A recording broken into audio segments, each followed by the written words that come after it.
Okay guys, first up, you might have noticed in the last couple of days that I have been adding in a step count to the daily activity.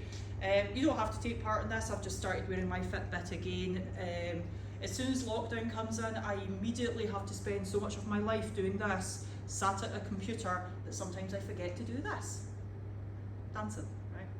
Doesn't count the dancing. So it's just an awareness, okay? So making like me more aware, maybe this will work well for you, making you more well aware of whether or not you're getting up and moving around, okay? So for a lot of people, you know, they were walking to work, stuff like that, they're not doing that now. Maybe their job itself was quite active, or maybe not doing that now.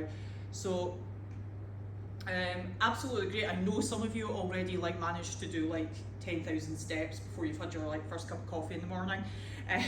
I appreciate that. This isn't really geared at you, although I am very interested to see how many steps you do, right? Okay, I'm fascinated. Like, I know I've got some friends that do 30,000 steps in a day.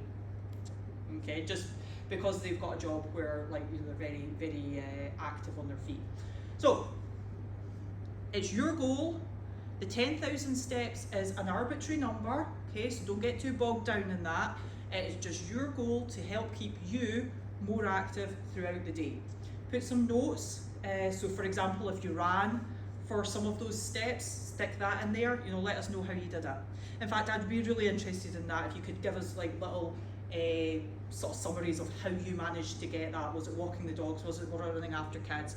Was it walking to work? Or was it, you know, anything like that? For example, I walked along here to film this today, rather than bringing my car. So, moving on. 10 down to 1 for time, okay? You're going to do hand power snatch, Russian swings, plank rows and box jumps. So we might need a little bit of jiggery pokery in here so that this workout works for you. So I'm going to give you some ideas. The hand power snatch, so you'll do 10 snatches, 10 swings, 10 plank rows, and then 10 box jumps. Then you'll do 9, 9, 9, 9, 8, 8, 8, 8. Yeah, all the way down until you go 1, 1, 1, 1, and that's where you finish. Okay, so let's look at the hang power snatch. So the hang power snatch can be done with 2 weights, depending on what you've got available to you. So if you've got 2 weights, the weights are going to go, you're going to stand slightly wider with your feet, just shoulder width or outside shoulder width apart. The weights are going to go down to knee height, and they're going to go straight up overhead, okay? Knee height, straight up. What I don't want you to do though is do a kettlebell swing. They're not kettlebell swings, okay? So you're not doing this and having the weight swing away up in front of you. You're going to keep the weight close to your body, and it goes straight up overhead. Now you can do that obviously just with one of the weights rather than both. That's simple. Just put one down. Or you can do it with a kettlebell or 2 kettlebells as well. So again, the weight would go from here straight up overhead. If you are getting bashed on the back of the wrist with the kettlebell, make sure that you have a little drop at the top, and it'll help stop you from bashing the back of your wrist. So that's for the hang snatch. Go kind of as heavy as you can with that. The Russian swings. Russian swings you can do with a dumbbell or a kettlebell. Okay, so they're just swinging to here. Hips go back behind your heels. Keep your back flat, keep your chest up. When you're doing your swing, your hands don't need to go any lower than about there. Okay, so you don't want to be away down here, for example. Okay, just knee height, slightly above knee height. And of course, it can be done with a kettlebell as well.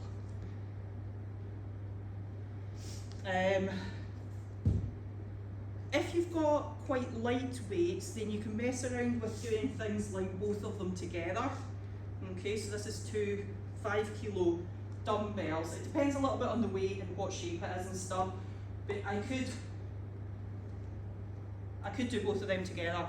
Much like you could do 2 lighter weight kettlebells together, but that's something just for you to fiddle about with yourself and see what's going to work for you. There is then plank rows. So this one's the one that's going to take most improvising, but I didn't want to just not put it in. Now, plank rows, ideally if you've got hexagonal shaped dumbbells, then the dumbbells can go on the ground, and then you just roll one hand at a time.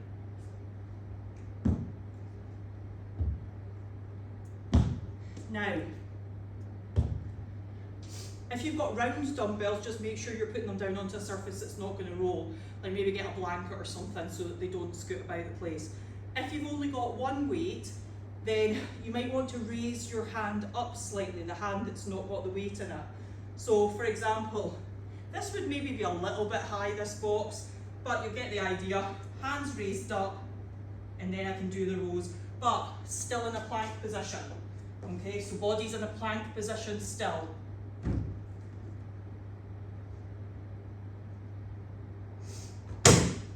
Even though you've got your hands raised, you're still trying to stay in that long body position rather than like bend over like this. Okay, so plank rows. The reason for putting your hand up is just to give clearance for the weight touching the ground. If your hand was on the ground, the weight would touch the ground too soon. You can get your arms straight. So that's the plank rows. Hopefully, I think that should give you options.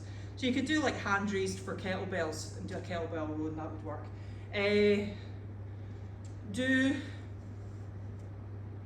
Do both left and right arm. Okay. So what do I mean?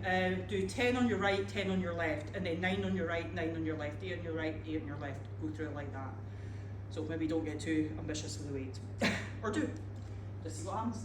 So for the box jumps, for sure, you can actually jump onto a box. So 2-footed jump and stand, depending on what you've got available to you. If you don't have anything to jump onto, you could do jump overs. So say you've got a couple of dumbbells, for example, you could stack them up and do a jump over, or you could do a broad jump, so just a 2-foot jump forward. If you've got neighbours down the stairs and you don't want to be jumping around, then you can do just about anything you like. Step ups if you've got that option, step overs if you've not got the step up option. Or step ups, step overs, broad jumps, jump ups, jump overs. Okay, yeah, no, I think that covers that. Okay, then we've got an accessory section that's just 6 minutes. It's an EMOM, so a minute of side bends, minute of good mornings, minute of side bends, minute of good mornings, minute of side bends, minute of good mornings. Side bends, there are videos, so if you want a recap, you can click on the link if you click on workout prep notes. So side bends, try and go a reasonable weight. If you've only got one, that's fine, just keep switching hands, but still go the full range for each one, each lean. And then good mornings. With the good mornings, most of you are going to be working with a weight that you're going to have to hold here.